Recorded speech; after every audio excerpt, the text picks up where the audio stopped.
Hello everyone and welcome to lesson 732. How can I describe the association? Today we're going to go all the way back to problem 1-24, Newton's revenge. We're going to bring it full circle. So here we go.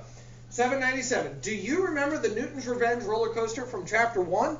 You will now return to the problem using your knowledge of y equals mx plus b to solve it. Problem 1-24. Summarized below. And I also included our results from that problem. Newton's Revenge, the new roller coaster, has a tunnel that thrills its riders with a very low ceiling. The closest the ceiling of the tunnel ever comes to the seat of the roller coaster is 200 centimeters. Although no accidents have been reported yet, it is said that very tall riders have stopped riding the roller coaster.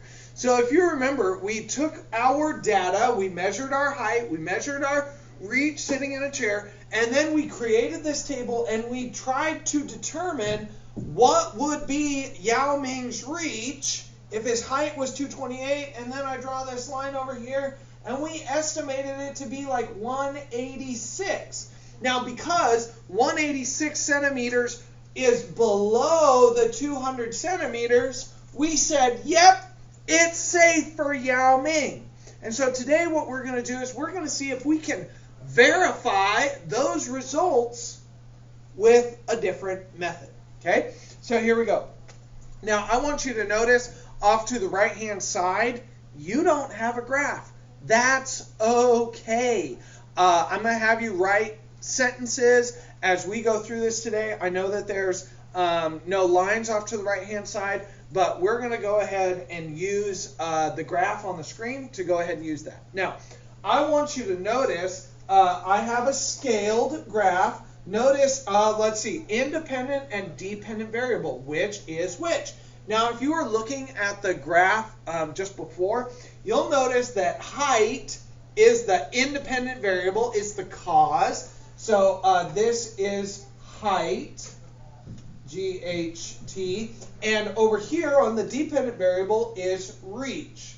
Notice when we were doing Yao Ming, we said we know Yao Ming's height, independent, and we are estimating his reach. That was the dependent variable. So today, if I am looking at this data, I know it's really kind of got this cluster, it's really zoomed out so that you can see all of this, but what I need to be able to do is, can I draw a trend line on this graph? Can you kind of see this association? If I kind of drew that cluster right there, you can kind of see that line of best fit going through the data. Notice you want it to go through the data. You want some above, some below, kind of spread out like that. And I want you to notice, if I use my line of best fit, I want you to notice I can see my beginning value. Now, if I were to write an equation off to the right-hand side of the data, I want you to write the word equation. Y equals blank x plus blank. Now, remember that in an equation, the slope goes in front and the beginning value goes in back. Now, I want you to notice in this graph, the beginning value is 10. Okay? So in the equation, you're going to write the number 10 right here. Okay? Now, what we're going to do is we're going to go ahead and interpret. No, we're not interpreting just yet. My apologies. We're going to go ahead and record according to the small graph. Let's write this sentence just below where you wrote equation. We don't need this word variables. According to the small graph, we found the beginning value to be 10. 0, 10. I should say 0, 10. According to the small graph, we found the beginning value to be 0, 10. Okay?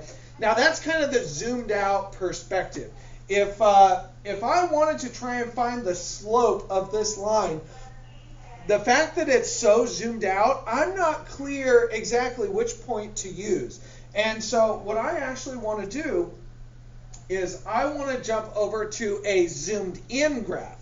Now on this zoomed in graph, I want you to notice 0 is down here, but I'm skipping a bunch of numbers before I get to 100. On 0, I'm skipping a bunch of numbers before I get to 140.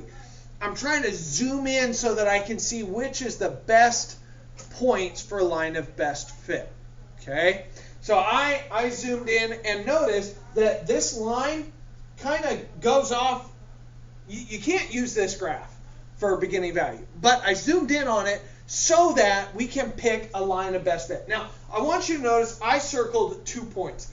On your paper, off to that right-hand side, I want you to please write these 2 coordinates, okay? And I want you to write them just like this. X and Y, I want you to write the number 179, 139, and write the coordinate 156, comma, 119.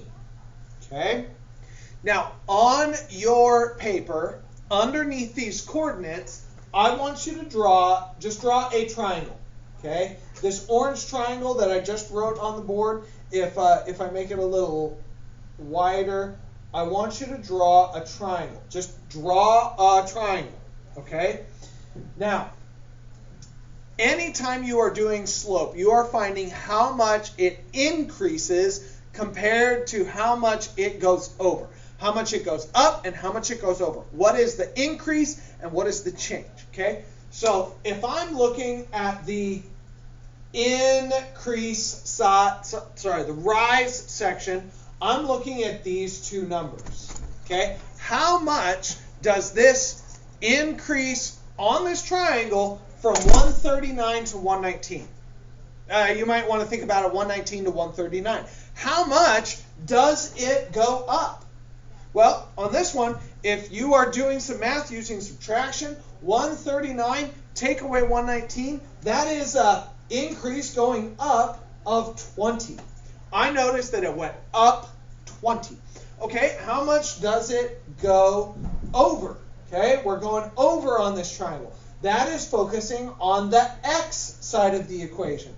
And if I look at the x side, okay, 179 take away 156, that's going to give me 23. Okay, 20 and 23. You have your rise and your run. How much does it go up? How much does it go over? Now, I want you to write the word slope, and I'm going to write a fraction. I'm going to take a second. I want you to write a fraction. Which is it? Is it 20 over 23 or is it 23 over 20? Think back, think back. Is it 20 over 23, rise and run, or is it 23 over 20? I'm hoping you remember it. The up goes up on top. Okay? Up on top. Now, this is my how much I go up, how much I go over. Like John's Giant Redwood. Up 4 feet, over 1 year.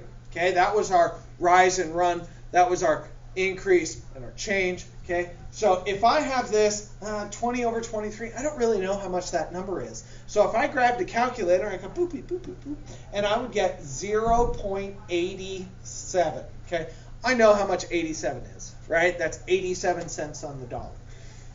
So in the first graph, it was helpful for us to find the beginning value. This graph is useful for finding the slope. Now we are ready to write the equation. Okay? We're going to write the equation. Y equals 0.87, Mr. McCoy.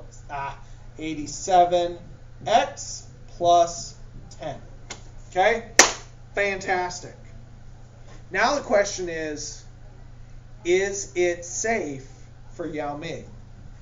So you have room here on problem 798. I believe you have 3 lines. And let's go ahead and answer the question. Once you have an equation that can represent 797, you will be able to use the equation to verify the roller coaster is safe. So here we go. Y equals, and you're writing this on the lines, okay, 798. Y equals 0.87 x plus 10 when x is 228.6. Now, this is going to be substitute. You're going to take this number, plug it in here. You're going to do the multiplication, then the addition. Pause the video to do that work now. Pause now. Okay, welcome back. You did 0.87 times 228.6 plus 10, and you round it to 209 centimeters. According to this equation, it is not safe for Yao Ming. I want you to write this sentence. According to this rule, it is not safe for Yao Ming to ride the roller coaster. Okay? Now, that's kind of contradictory to our initial results. If we look here, right back here in the room, you can see, there it is. In that graph, we said that it was safe. We originally thought that his reach was 186. And it was safe. It was less than that 200 mark. And here it is, 209. It's not safe. I want you to recognize that our margin for error is very small. Okay? And if I had chosen different points, I would get different results. I want you to notice if I drew my trend line just like this, very similar, I would get a completely different result and I would get a safe answer. Now, I chose this on purpose so that I could have this conversation. I want you to recognize it matters what points you choose. The accuracy of a problem matters. According to this, yeah, we think it's safe. According to this, I don't think it's safe. And I want you to recognize the math didn't change, but what we chose to use changes the result. Okay. Now, there's A, B, and C that we need to do. 99A. We've got 3 sentences. Okay. 99A. Interpret the slope. Okay. In this problem, or maybe we should say, in Newton's Revenge, the slope represents. In Newton's Revenge, the slope represents a person's reach is 87% of their height. In Newton's Revenge, a person's reach is 87% of their height. That's what it meant in that problem. Okay. B. What about the y-intercept? In Newton's Revenge, the y-intercept, 0, 10, means, in Newton's Revenge, the y-intercept, 0, 10, means a person has 0 height and a reach of 10, semicolon. In Newton's Revenge, the y-intercept, 0, 10, means a person with 0 height has a reach of 10, semicolon. Does that make sense? Can a person have a reach of 10 when their height is nothing? That makes no sense. And we're going to write that. After the semicolon, you write, that makes no sense. Guys, are there things in this world that make absolute no sense? Yeah, whether you try and prove it by science or prove it mathematically, there are some things that make no sense. I could even get you the textbook answer. That makes no sense. It happens to be that it's just a part of the relationship. Okay? It's just mathematically a part of the relationship that's happening here. Okay? Part C. We're going to interpret the overall results. Okay? And what I want you to write is this. According to the original graph, it was safe, comma. According to the original graph, it was safe, comma. According to today's rules, it is not safe, period. According to the original graph, it was safe. According to today's rule, it is not safe, period. How we choose